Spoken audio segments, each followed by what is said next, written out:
नमस्कार, म रारा सैजु र आज म एउटा नौलो भिडियो लिएर आएको छु। धेरैलाई थाहा पनि छ होला यो के हो भनेर पनि थाहा छ हजुरहरूलाई। यो चुकन्दर बिटरुट हेर्दा पनि एकदमै राम्रो, यसको काम पनि एकदमै राम्रो छ। मैले अनुभव गरेको कुरा चाहिँ हजुरहरूलाई सेयर गरिरहेको छु।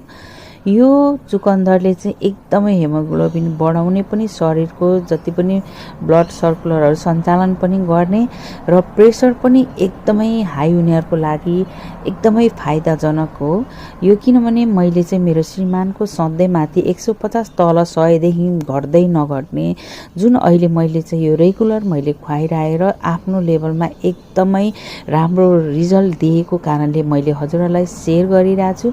यो चाहिँ केमा डुबायो भन्नुभएछ होला, अर्को जुन भेनिगर होइन, यो चाहिँ एप्पल भेनिगरमा चाहिँ डुबाएर थोरै बिरे नुन राखेर चाहिँ यसलाई डुबाएर आफू खाना खाने डाइनिङमा राखेर 3टा 4वटा निकालेर सधैँ खाने गर्नु होला।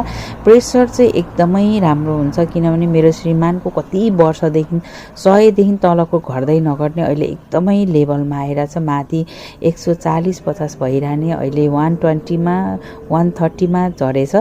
त्यही भएर हजुरहरूले पनि ट्राई गर्नुहोला। प्रेसर हाई छ भने तपाईँहरूले र हेमोग्लोबिन कम छ भने यो खाने